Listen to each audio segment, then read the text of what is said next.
Marilyn Monroe's real father. DNA confirms shocking truth 96 years later. Marilyn Monroe, born Norma Jeane Baker, was born on June 1, 1926, in Los Angeles, California. Her mother, Gladys Pearl Monroe, was a film cutter in Hollywood and struggled with mental illness. Her father's identity had long remained unknown. Gladys married her first husband, Jasper Baker, in 1917 at the age of 15. She changed her name to Gladys Baker. Though they had children together, Jasper was hot-tempered and abusive, often yelling at Gladys and using violence, even against their children. In 1921, Gladys filed for divorce and successfully gained sole custody. However, Jasper kidnapped the children and raised them in his hometown of Kentucky. In 1924, Gladys remarried a Norwegian immigrant named Martin Edward Mortensen, but that marriage didn't last. The couple separated within a year. Soon after, Gladys became romantically involved with her boss at RKO Pictures, Charles Gifford. While still working at RKO, she became pregnant. Shortly after, she finalized her divorce from Martin. In 1926, Gladys gave birth to her third and last child, Marilyn Monroe. But because of the timing, the father's identity remained unclear. Not wanting her daughter to be labeled illegitimate, Gladys wrote Mr. Mortensen on Marilyn's birth certificate. But in truth, she had already been separated from Martin for longer than they had been married, making it clear that Norma Jeane was not his child. Even Norma Jeane herself didn't know who her father was until she was nearly 6 years old. Since Gladys was mentally and financially unfit to raise her, she left Norma Jeane in the care of her mother, Della, paying her a small amount to look after the child. On weekends, Gladys would visit. In the summer of 1933, Gladys took out a loan to buy a small house in Hollywood where she lived with 7-year-old Marilyn and some aspiring actors as boarders. It was then that she first showed Marilyn a photo of her father. "I first saw that face on my 6th birthday. I never knew before I had a father. Just like other children, I always thought it was because of me, that something was wrong or bad inside me. No one ever told me. Not my mother, not my grandmother, not my grandfather. No one. But I'll never see his real face while I'm alive.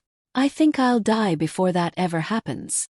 Historians long assumed Martin Mortensen was the most likely father. But in 2022, 96 years later, a DNA test revealed that Marilyn's real father was Charles Gifford. Marilyn's biological father was neither her first nor second stepfather.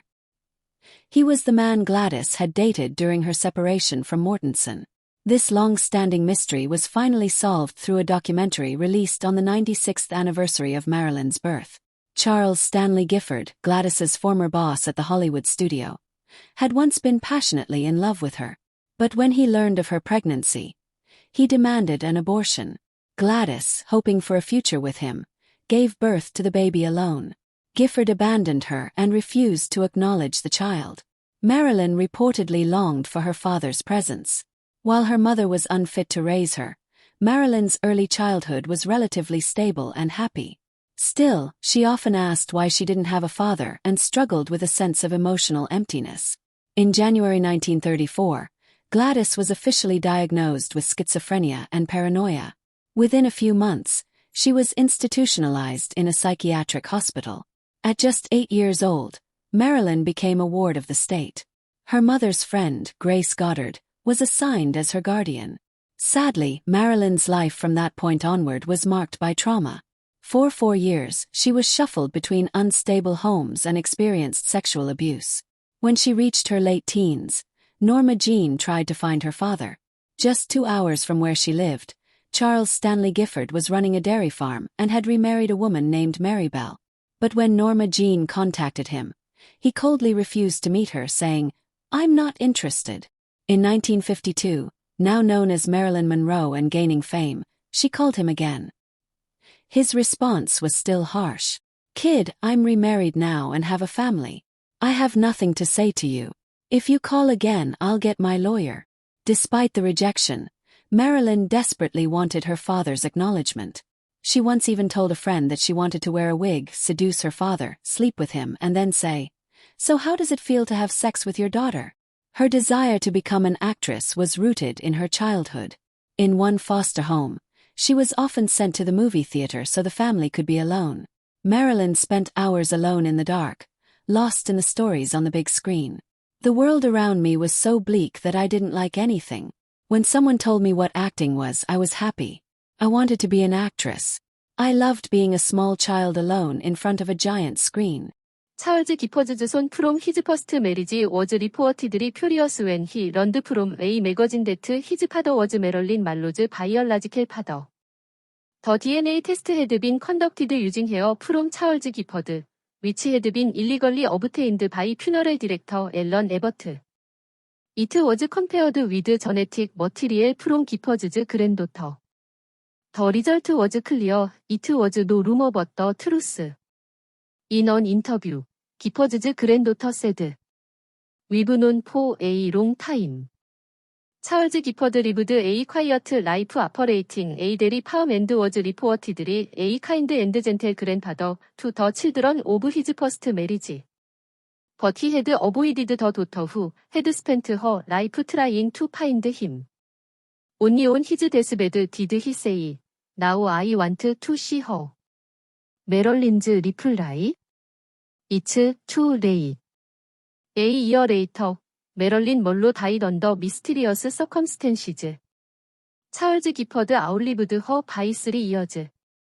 Having never met her father, she created father figures in her life, such as President Abraham Lincoln and acting coach E. Strasberg. In 1954, Marilyn said, "Lincoln is the only political figure I truly admire. I've read everything about him. He's the only famous American who seems like me at least as a child." Marilyn had a strong but vulnerable inner self. Growing up nearly as an orphan, suffering abuse, and dealing with emotional trauma led her to develop a drug addiction to cope with her inherited emotional instability.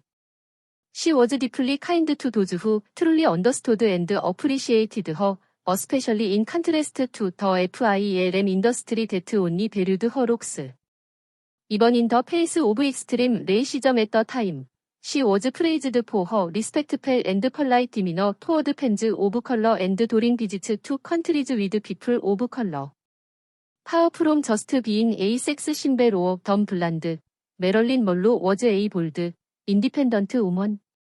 At just 29, she became the first Hollywood actress to establish and run her own production company.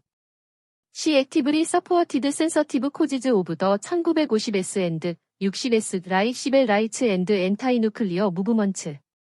When her third husband, Arthur Miller, suffered under the pressure of McCarthyism, both he and Marilyn were monitored by the FBI and CIA. In the early 1960s, Marilyn had a close relationship with her acting mentor, E. Strasberg. Upon her death, she left her personal belongings to him in her will.